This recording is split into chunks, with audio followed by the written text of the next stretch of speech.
In digital Marathi, जनतेच्या हक्काचं व्यासपीठ। उल्हासनगर महापालिकेने मालमत्ता कर थकबाकीदारांवर कडक कारवाई सुरू केली आहे। शुक्रवारी डीबी मोरे चौक या टेलिफोन एक्सचेंज जवळ असलेली मोठी मालमत्ता सील करण्यात आली। यासोबतच मिळकतींचे पाणी कनेक्शन तोडून वीज कनेक्शन तोडण्याचे पत्र विद्युत विभागाला दिले होते। महापालिका आयुक्त विकास ढाकणे यांच्या सूचनेवरून कर विभागाने ही कारवाई केली। उपकर निर्धारक आणि संकलक नीलम कदम, सचिन वानखेडे आणि मनोज गोखलानी यांच्या नेतृत्वाखालील पथक घटनास्थळी पोहोचले।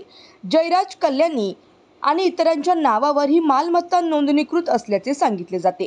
त्यावर 7,72,000 रुपये मालमत्ता कराची थकबाकी आहे। महापालिकेने अनेकदा नोटिसा पाठवूनही कर भरला नाही, त्यामुळे हे पाऊल उचलावे लागले। नीलम कदम म्हणाल्या की मिळकतीमध्ये 12 ते 15 झोपडपट्ट्या बांधल्या असून प्रत्येक वेळी नोटीस देऊन मालकाचे नाव देण्यास टाळाटाळ केली जात आहे। 2010च्या नोंदणीनुसार ही मालमत्ता 40,000 चौरस फूट होती, मात्र नुकत्याच केलेल्या मोजमापात ती 3 लाख चौरस फूट असल्याचे आढळून आले। अशा स्थितीत मालमत्ता कराच्या रकमेत मोठी वाढ होऊ शकते।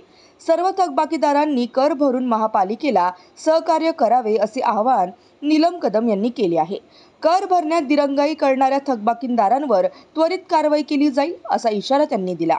महापालिकेच्या या कारवाईमुळे अन्य बड्या थकबाकीदारांनाही धोक्याचा इशारा मिळत आहे।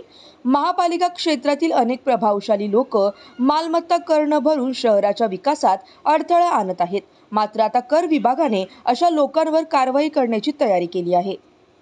नमस्कार, मी नीलम चंद्रकांत कदम, कर निर्धारक व संकलक, उल्हासनगर महानगरपालिका।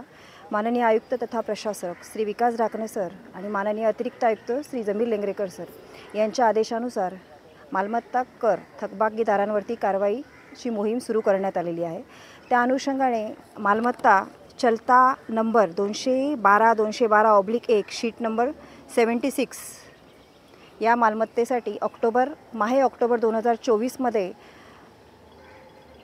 अटॅचमेंटची नोटीस देण्यात आली होती, परंतु 4 महिने उलटून देखील सदर मालमत्ताधारकाने अद्यापपर्यंत मालमत्ता कराचा भरणा केलेला नाही आहे। त्या अनुषंगाने आज रोजी सदरची मालमत्ता अटॅच केलेली आहे। तरी सदर मालमत्ताधारकास विनंती आहे की लवकरात लवकर सदर मालमत्ता कराचा भरणा करावा आणि पुढील कारवाई टाळावी। धन्यवाद।